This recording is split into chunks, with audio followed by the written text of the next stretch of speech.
Okay, our plan today is to change out the saw blade on the Alaskan Sawmill. I bought a brand new saw and you're going to see that in a minute.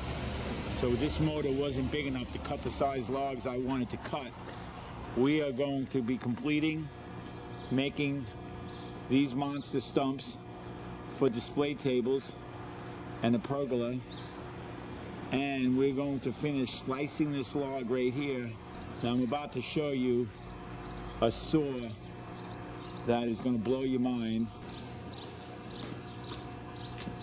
Now everybody says they got a saw, but as Crocodile Dundee said, that's not a knife. This is a saw.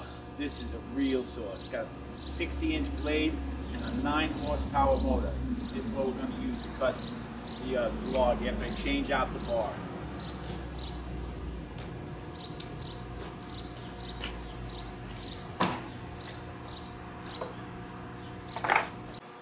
Okay, this is us changing out the bar. I'll do it as quickly as possible.